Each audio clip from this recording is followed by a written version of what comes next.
Don't count on a real seat. You're just the poor one. My dad scoffed as I stepped into the party. My sister snickered. Careful. He might try to pay with coupons.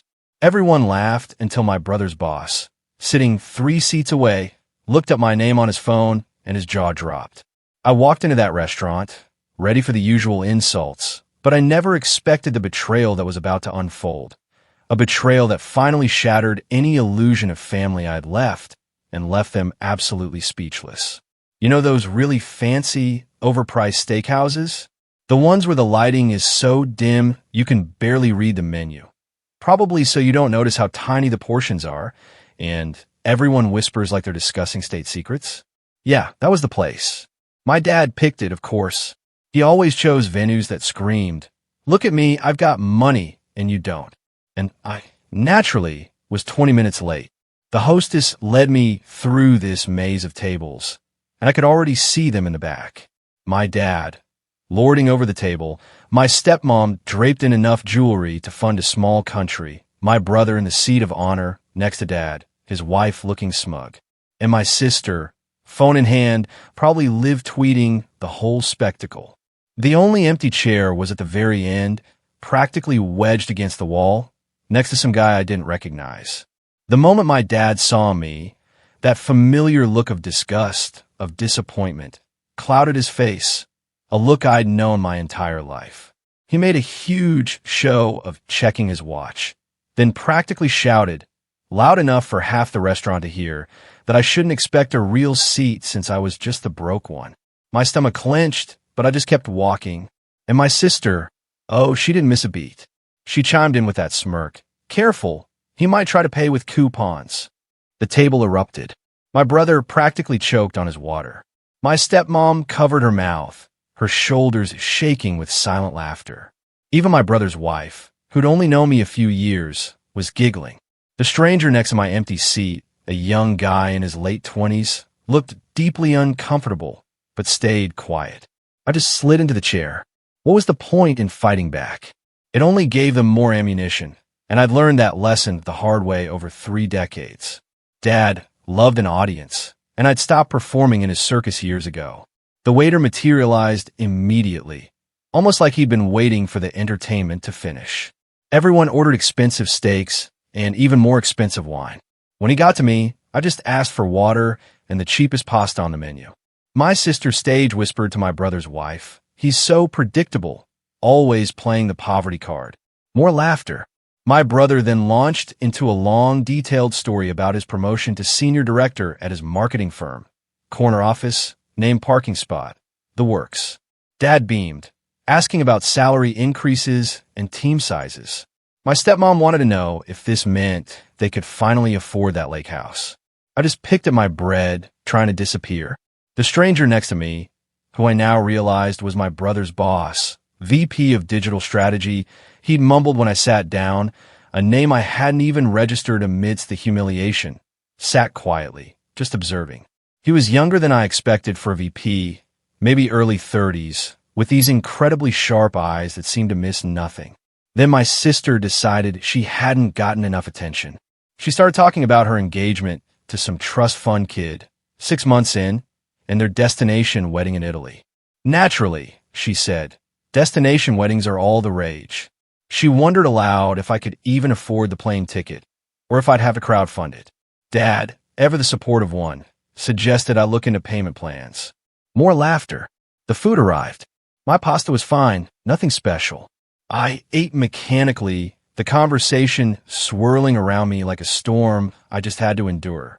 My brother's boss remained mostly silent, barely touching his steak.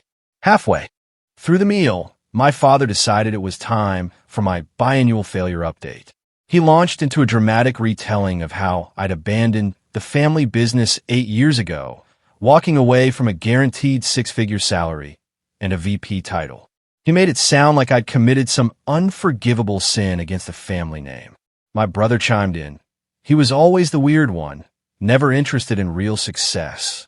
My sister added that I lived in a questionable neighborhood, in a studio apartment, and drove a 15-year-old Honda.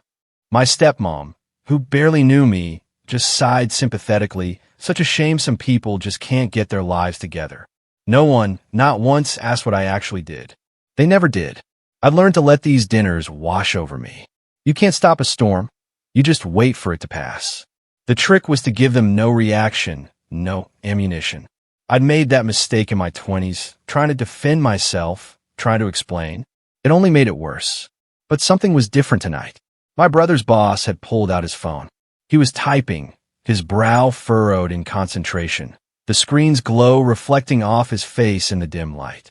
He seemed totally checked out of the conversation. My father was still in the middle of lamenting how I'd thrown away every opportunity he'd ever given me. Then the boss went completely still. His eyes widened slightly, fixed on his phone.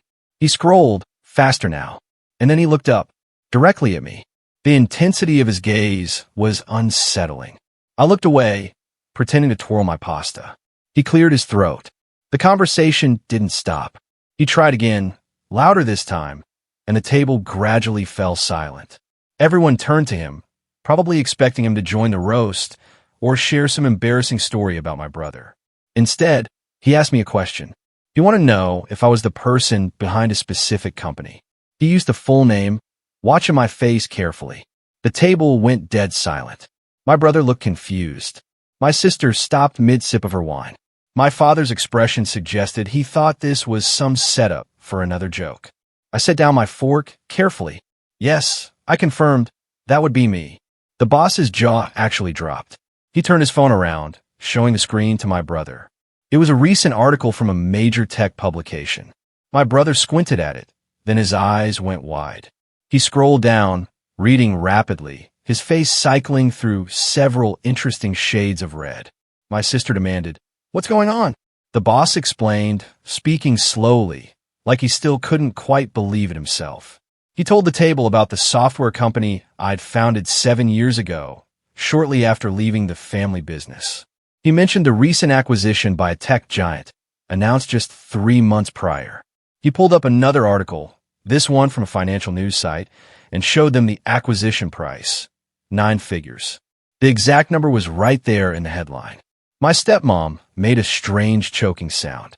My father's face went completely blank, which was somehow more unsettling than any rage he could have shown.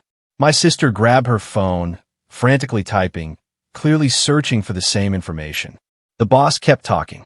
He explained he'd actually been reading about my company just last week because his firm was trying to implement similar software solutions. He'd been incredibly impressed by the technology, by our growth trajectory, but he'd never connected the name to my brother's family. Why would he?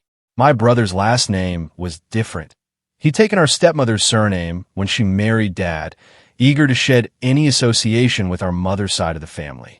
My brother's wife asked, in a very small voice, if the numbers in the article were real.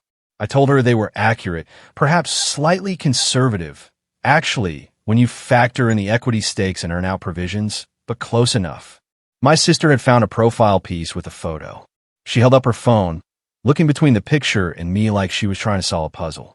The article detailed my background, MIT for undergrad, Stanford for my MBA, stints at 2 major tech companies before striking out on my own.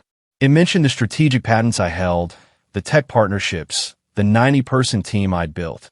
None of this was a secret. It was all public information, had been for years. They just never bothered to look. My father finally found his voice. "Why?" he sputtered. "Why didn't you ever tell us about any of this?" I took a sip of water. "You never asked," I said, my voice calm. "None of you ever asked what I was doing. Every family gathering for the past 8 years has been you talking at me, not to me. You constructed an entire narrative about my failure and poverty without ever once inquiring about my actual life." My brother protested that I could have brought it up. I could have, I agreed, but why? So you could take credit? So my father could claim he taught me everything?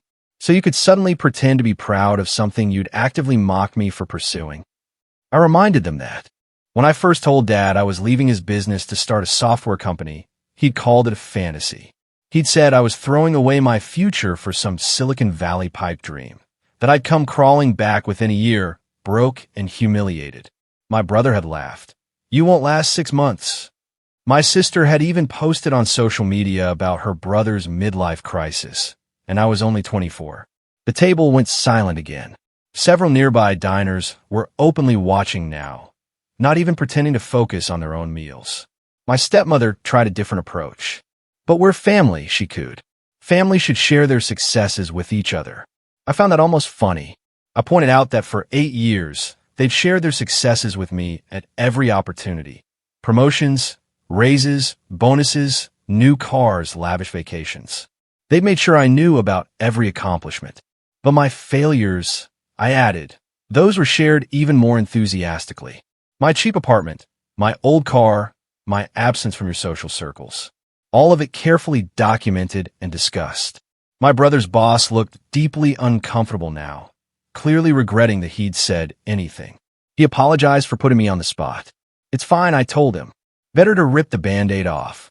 My sister had moved on to looking at my company's website and LinkedIn profile. She asked about specific details, headquarters location, number of employees, client list. Each answer seemed to make her more agitated. Finally, she demanded, "Why do you still live in a studio apartment and drive that old car if you're so wealthy?" Well, I explained, the studio apartment is actually a full-floor penthouse in a building I own. It's technically one large room, so legally a studio, but it's 3,000 square feet with a view of the entire city skyline. As for the Honda, it runs perfectly well. I don't see the point in replacing something that works. Though I paused. I do also have a Tesla in the garage for longer trips. And yes, I own the garage too. The whole building, actually.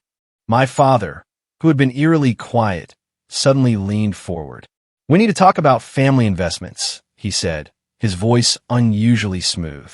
His commercial real estate business was looking to expand, and having someone with my resources as a partner could be beneficial for everyone. We are family, after all. There it was. Less than 5 minutes from mockery to asking for money. I told him I wasn't interested in commercial real estate investments. My portfolio managers had standing instructions to avoid that sector entirely. Too volatile, too dependent on economic cycles I can't control. I prefer technology and emerging markets. He pressed harder. He reminded me that he'd raised me, given me every advantage, paid for my education. Surely I owed the family some consideration. This was the moment, the one I've been unconsciously waiting for through 8 years of these dinners. I took another sip of water and laid it out very clearly. "You didn't pay for my education," I stated. "I got a full scholarship to MIT and a fellowship to Stanford. You actually refused to fill out the financial aid forms because you thought college was a waste of time when I could be working for you instead. My mother, who you barely acknowledge existed, paid for my housing and expenses from her teacher's salary until cancer took her during my junior year." I continued, "Every advantage I've had, I created for myself. Every opportunity I fought for. The family business connections you claim to have given me, I've never used a single one. I specifically avoided any industry where your name might come up because I wanted to succeed or fail on my own merits. As for owing the family something, I've spent 3 decades being the punchline of your jokes. The cautionary tale you told at parties. The disappointing son who couldn't measure up. I don't owe you anything, except maybe a bill for therapy." My stepmother looked scandalized. My sister's mouth hung open. My brother stared at his plate, unable to meet anyone's eyes. My father's face had gone bright red.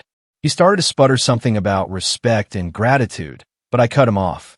"Respect is earned, not demanded," I told him.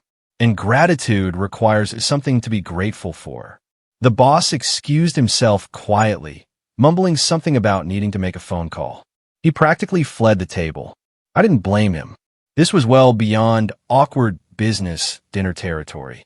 I signaled the waiter and handed him my credit card, telling him to charge the entire table's meal to it. My father tried to protest, but I ignored him. The waiter, clearly sensing the tension, disappeared quickly. While we waited, my sister made one last attempt. She brought up the Italy wedding again, suggesting that maybe I could help with some of the costs since destination weddings were so expensive. She'd understand if I wanted to contribute, since I'd missed so many family events over the years. I received the invitation, I told her. "I won't be attending. I already sent my regrets." "Why not?" she asked, genuinely bewildered. We're family. I stood up, taking my car back from the returning waiter, adding a substantial tip. Then I told her the truth. We share DNA, I said, looking around at all of them. But that doesn't make us family. Family shows up for each other. Family asks how you're doing and actually listens to the answer.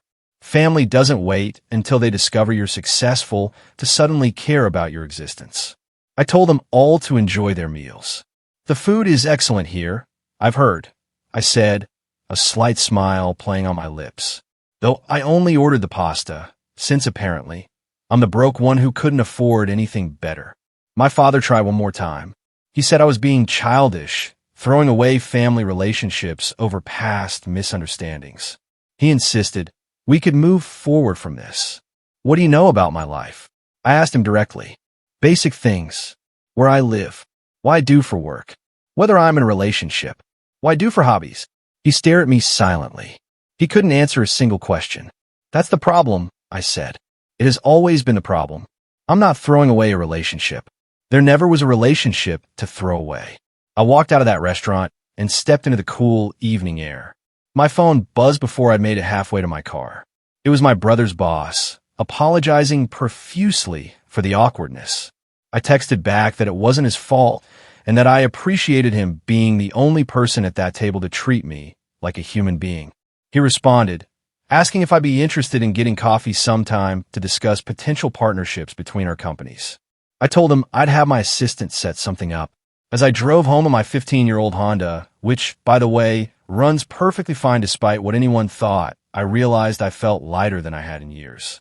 The secret I'd been keeping, not out of shame, but out of a simple disinterest in their opinions, was finally out. And their reaction had been exactly what I expected. Not happiness for my success, but immediate calculations about what they could get from it. I wouldn't be attending any more family dinners. I'd endured them out of some misplaced sense of obligation, some hope that maybe, just maybe, they'd eventually see me as a person rather than a disappointment. Tonight had made it crystal clear that would never happen. My phone kept buzzing. Messages from my sister, my brother, even my stepmother, all suddenly very interested in my life, my company, my plans, all wondering when we could get together to talk properly. I silenced the notifications and drove home to my studio apartment with its 3,000 square feet and skyline view, to the life I'd built entirely without them. And I felt absolutely no regret about the bridge I just burned. Sometimes the best revenge is simply living well. But occasionally, it's even better when they find out exactly how well you've been living all along.